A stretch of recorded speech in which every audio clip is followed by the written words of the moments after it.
All right, it's time to do some UFC prediction time. This is the UFC Singapore card, or the Holm versus Bethe Correia Fight Night. Overly sure what number we're up to, honestly. It'll be in the title of the video, though. We start off with Yi Jong Kim. I'm not good with these names. I'm sorry. Versus Lucy Pudilova. We saw Pudilova really, honestly, probably beat Lena Landsberg and not get the win. She is the longer fighter here, a little bit more refined as a striker, which I think comes into play because Kim is very brawly, undisciplined type of deal. Pretty good grappler, actually, but I think Pudilova should be able to keep the distance, piece her up with a bit of volume and some decent quality to it, and pick up the win here by decision. Naoki Inoue versus Carl's John De Thomas. I just saw on Twitter that De Thomas missed weight by like 6 pounds. So not exactly loving his chances of even really this fight happening. So take that for what you will. De Thomas has got some pretty decent skills everywhere. Kind of rudimentary brass tacks fighter. Inoue, though, very good submission artist. Striking is better than you probably expect it to be. His takedowns don't seem to be tremendously great, but I'm taking him here by submission. I think that he's just a step up too far from what Carl's John De Thomas is used to fighting.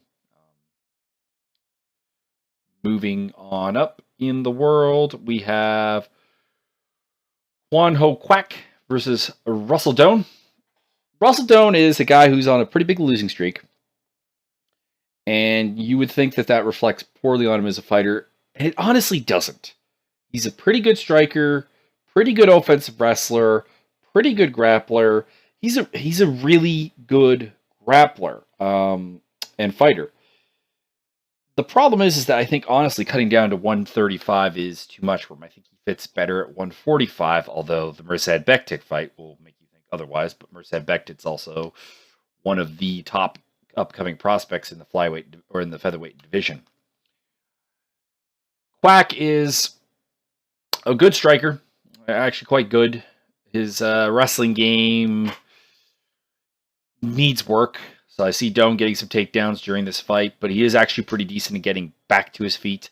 We saw that in the fight with Brett Johns. And I do kind of question Doan's ability to put together a cohesive game plan, gas tank, and be effective for an entire fight. And that's why I'm going with Kwak by decision. I could easily see this one going the other way. Like I said, Russell Doan is a lot better than his losing streak would indicate. But I think Kwak is a fair bit better, and a guy who's been getting better each time out reasonably well. And I'm always interested to see what he can do, what improvements he's made. And whereas I think Doan is very much, this is the finished product that he is. Then we go to Li Jingliang the Leech versus Frank Camacho. Frank Camacho is, honestly, I feel like a worse version of Bobby Nash, who the Leech is just coming off of beating, in the sense that he employs a very similar game plan. I think he's more technical about it and more powerful than Nash is, but he's also less reach. He's going to be at a reach disadvantage, and he's very one-dimensional. Has got around on being on a scene that is underdeveloped still, getting better, but underdeveloped to the point where it's allowed him to do things with a game that isn't well suited to really being able to deliver a lot of ability or a lot of quality at a UFC level. So I have to go with Li Jingliang to pick up the victory here. Probably via TKO. He's surprisingly powerful. Very much has a killer instinct, and Camacho can be knocked out. So I do have to go with the Leech in this one by TKO. Justin Scoggins versus Ulka Sasaki. Two of the bigger guys at flyweight, both guys who I don't necessarily think should be fighting at flyweight if we're being completely honest. Scoggins went up to 135 and then came back down after losing to Pedro Munoz. Pedro Munoz, though, is a really, really good fighter. Ulka Sasaki looked actually quite good against Wilson Hayes at points. He was able to stop some of his takedowns and utilize his reach quite effectively. But Scoggins is really better everywhere, I feel. A better athlete, a better striker at range, a better wrestler, a pretty good grappler. We tend to think he's not because he got tapped by Munoz, but he was on the ground with Ray Borg and handled himself there.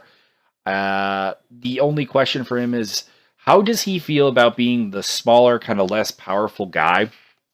Because he went up to 135 because he didn't want to really make the weight cut to 125. And probably discovered that he wasn't that powerful up there and then came right back down. So the question is, against one of the biggest flyweights in Oka Sasaki, how is he going to feel about quite possibly being the weaker guy in that regard? But I do have to pick him here by unanimous decision. I just think I've been a big Justin Scoggins booster, really, his entire UFC run. I really think this guy is a major talent who still has to learn some things, but is very, very good. And I think he can show off here and pick up the victory. Alex Caceres versus Rolando D. Rolando D is pretty good physical specimen, quite powerful. Was very creative in his early fights, but that resulted in a couple of losses. And since then, he's kind of been a more patient fighter, less spinning stuff, less artistically diverse items. And he's fighting Bruce Leroy, who I think all of us know pretty well by now. The 12-10 record seems really bad until you realize most of that's in the UFC. And a lot of the guys he's beaten or he's lost to are very good fighters. So this would make you think that like Caceres is the easy pick, but Caceres is also an exceptionally inconsistent fighter. And as a result, there's always the chance that he could totally screw this up and lose horribly. So I'm going with Alex Caceres by decision, but it would not surprise me in any way, shape, or form if Rolando D were to rock him and finish him somehow. It really wouldn't. But at the same time, there's no reason for me to pick Rolando D. Cyril Asker versus Walt Harris. Walt Harris all the way.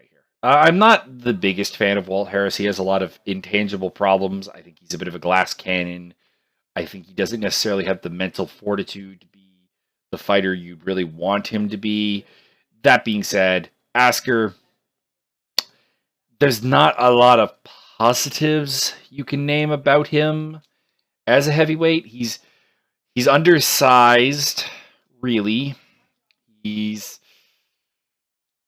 kind of out of shape, not very athletic, not, more athletic than he looks, but not very athletic, not very explosive. He's hittable. He does fight at a high pace, but in order to beat Walt Harris, I think you have to be able to match him physically or just really out technical him and make him want to quit. I don't think Asker brings either of those things to the table. I think he's going to get wrecked probably in the first round by Walt Harris. So Walt Harris by TKO. Takadori Gomi versus John Tuck. John Tuck represents one of the worst guys Takadori Gomi would have lost to. But Gomi is so very chinny at this point that a lot of John Tuck's problems, specifically with pacing himself and being able to fight over a 15-minute period, really aren't in play. He does hit reasonably hard. So I'm going to have to go with John Tuck to TKO Takadori Gomi because it's just where Gomi is at this point. I truly wish he'd retired at this point. That's really what it comes down to. Moving on to Tarek Safadine versus Rafael dos Anjos, who is coming up to 170 for this fight. The number 5 ranking is his lightweight rank, not his welterweight rank. I have concerns about dos Anjos fighting bigger guys at this weight class, like a lot of them. But Safadine doesn't present the type of guy to really be able to do anything with it. He's sometimes timid to a fault, doesn't necessarily respond to aggression well and will give you the clinch a lot. All things that I think will play very heavily to Dos Anjos' favor. So I have Rafael Dos Anjos picking up a decision here, even though I'm very concerned about what 170 Rafael Dos Anjos looks like long term. But this is the type of fight that I think he wins. He's got the right set of tools, the right hard-nosed, aggressive style, the right mix of wrestling and boxing that has historically given Safadine some problems. For example, see the Rick Story fight, and I think he'll be able to get this one done. Then I'm really interested in this fight between Dong Hyun Kim and Colby Covington. Covington represents the type of guy that I think can be a big problem for Dong Hyun Kim. He's aggressive. He comes at you a lot. He will test your gas tank, which Kim's has sometimes been found wanting. He's got a takedown game that I'm not entirely certain Kim's not ready to handle. His striking is very raw and rather ineffective without the wrestling. So if he can't get the takedowns, I mean, this will end very quickly in Kim's favor. But I'm going with Covington here. It would be by far the biggest win he's had, without a doubt. And it would be, I would say, the worst fighter that DHK has lost to. But I think that just stylistically, that kind of pace, that aggression, that tempo that Covington likes to use, that aggression he likes to use, really actually is the worst thing that you could get for Colby Covington, or for Dong Hyun Kim. I just think that is the style that would work. Now, he did get submitted by Warley Alves, so you got to question whether that can happen again. But I think he's learned from that, and I think he's become a better fighter. And I wouldn't say I'm excited about him long term, because until he develops really kind of a striking game, I'm not really going to be particularly excited about him. But he could do this. He could do this. I think this is a future ranked fighter in the making. Andrei Arlovski versus Marcin Tybura. Gonna give some credit to Tybura here. He hits pretty hard. He's a better striker than you think when you first look at him. He's very difficult to take down. Good grappler. Cardio is actually not bad for a heavyweight. Andrei Arlovski, not really sure what needs to be said that hasn't been said a lot before. He's a feel-good story of a comeback, but one that appears to be losing its legs right now as he starts to struggle with physical decline. People who are being able to do things to him that I don't think would have happened even 3 years ago are happening now. I am going with Arlovski here to win by a TKO because I do believe that Tybura is hittable enough on the feet for Arlovski to land, and that's something that Arlovski still has. I think that Tybura's physical gifts don't necessarily overwhelm even the fading Arlovski's gifts. I think that's really Tybura's shortcoming, and what caps his ceiling of performance ability is that he is a guy who I don't think is quite fast enough, as explosive enough to really make it at the top of the division. And his stand-up game, well, like I said, better than you'd expect it to be, isn't really amazing. It's not up to the par with the guys who have knocked out Arlovski in the past. So while I'm hesitant to pick Arlovski really in any fight at this point, I feel good about his chances here. But you gotta wonder, I mean, the chin's fading, the reflexes are fading. It would not, it's heavyweight MMA, and never bet on it is really what it comes down to. Holly Holm versus Bethe Correia in a battle of two women who I think the general perception of is not really all that accurate. In Holly Holm's case, people I think feel better about Holly Holm than she really is. They see the Ronda Rousey win and they look at it as a big deal. And it was a big deal, but they ignore the stylistic advantages that were given there for Holly Holm. That having someone who's going to run right into her strikes and try to pressure her was always going to fit to her strengths and make her better than expected. And you kind of saw problems with that in the fights with, not the Misha Tate fight, of course, but the fights with Valentina Shevchenko and to extend Jermaine Duramadine, that a more well-rounded striker can definitely do some things against her. So we tend to think she's better than she is. Bethe Correia is the opposite. I think we look at the Ronda Rousey fight, ironically, and think that she's this terrible fighter. Saw on Twitter someone talking about wasn't anyone was following, so I don't maybe this was out of context or something. But the thought that they would have a hard time picking Kylan Curran or picking Holm over Kylan Curran, but that they had no problem picking Bethe Correia, which is ridiculous. I think the thought that Bethe Correia is the worst fighter in the UFC somehow is ridiculous. This is a ranked women's bantamweight. To a degree, that's an indictment of women's bantamweight, because despite the fact that they're trying to hype this on the big KO possibility, she had 20%, two TKOs ever, one of which is in the UFC against a very shot Shayna Baszler. Could not finish Jessamine Duke. So, I mean, Correia is a pretty respectable boxer, actually, for MMA standards and particularly for the division. She's aggressive, she's tough, she comes forward, but she has shown that she can be caught by superior athletes. See the Marion Renault fight, and Holly Holm definitely brings more than Marion Renault to the table in terms of athleticism. So she can catch her.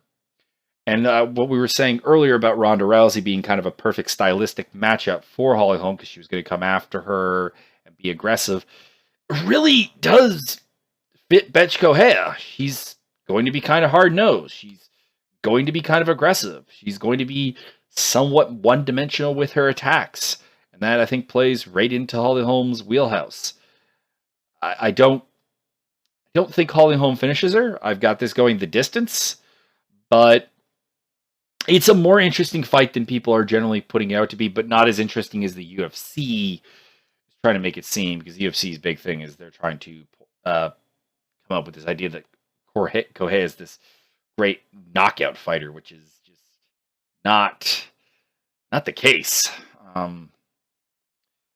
This card, the notoriety of it is, despite having actually 3 former champions on the card, and 1 former Pride champion, is really, really low. But there's some interesting fights here that are going to be fun. I think Russell Doan versus Kwak is going to be a real fun fight. I think the Leech versus Camacho is going to be fun. I think Ulka Sasaki and Scoggins is fun. I think Safadine versus Dos Anjos is really interesting. I think Covington Kim is really interesting. I think top 2 might not be great. And there are some other fights that I'm not really looking forward to here, like Caceres versus Rolando D and Takadori Gomi versus John Tuck are fights I'm not looking forward to, because I don't necessarily see a bright side to them. But it's a card that could definitely over-deliver. I'm going to have to figure out how to watch it, because I don't have Fight Network. But that's all we got for this card. Hope you enjoyed, and we'll see you next time.